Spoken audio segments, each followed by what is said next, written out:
안녕하세요. 오늘은 2022년의 첫 번째 큐티 가이드입니다.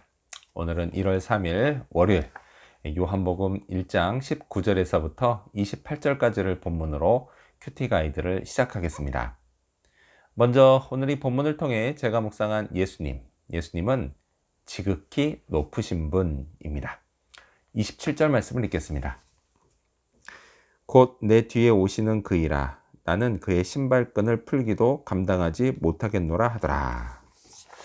자, 요한은요, 자신이 감히 그분의 신발끈 푸는 일조차 감당할 수 없을 정도로 예수님이 지극히 높으신 분이라고 소개합니다. 자, 요한이 말한 신발끈은요, 그 당시 이스라엘 사람들이 매일 신고 다니는 샌들, 그 샌들에 묶여 있는 끈을 말합니다. 자, 이 샌들을 신고요, 길을 걸으면 항상 먼지가 하나 가득 묻었습니다. 아무리 옛날이라고 해도요, 먼지가 묻은 샌들은 언제나 지저분하게 느껴집니다. 자, 그런데요, 집주인은 외출을 하고 돌아오면 자기가 신은 샌들의 그 신발끈을 자기가 풀지 않았습니다. 그건요, 그 집에서 가장 낮은 하인이 하는 일이었습니다.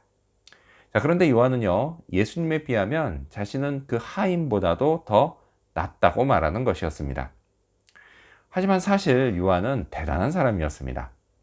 이스라엘에서요, 매우 존경받던 사람이었습니다. 심지어요, 악한 왕이었던 헤롯 왕조차도 그의 말을 주의 깊게 들을 정도였습니다.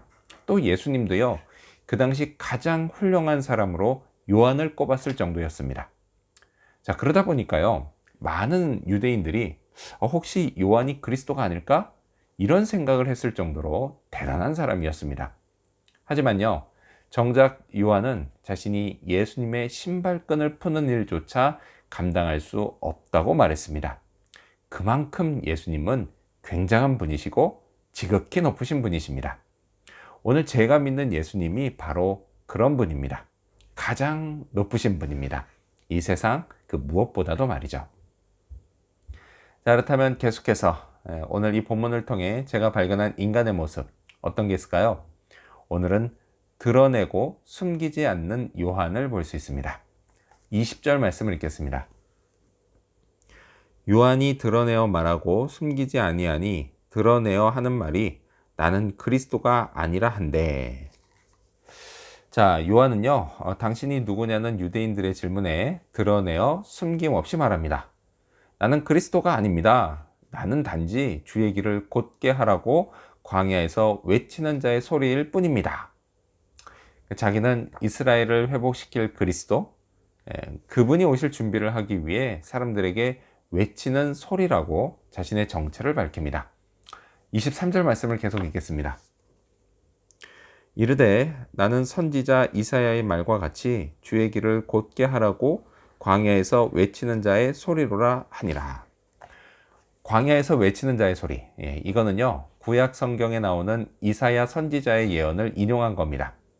자, 지금 이때로부터 400년 전, 그때 이사야는요, 메시아, 곧 그리스도가 오셔서 이스라엘을 회복시킬 거라고 예언했습니다. 자, 그리고 그분이 오시기 전에 먼저 백성들에게 회개를 촉구하며 외치는 자의 소리가 있을 거라고도 예언했습니다. 요한은요, 자신이 바로 그 소리라고 당당히 말합니다. 사실 하나님께요, 이만큼 쓰임 받는 것도 대단한 일입니다.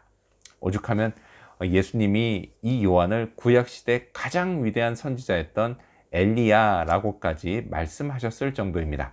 하지만요, 그 당시 요한의 명성을 놓고 보면 요한이 이렇게 자신의 정체, 자신은 단지 외치는 자의 소리일 뿐이지 결코 오실 그리스도가 아니라고 한 이 선언은 그의 대중적 인기가 내리막을 걷는 출발점이 되었습니다.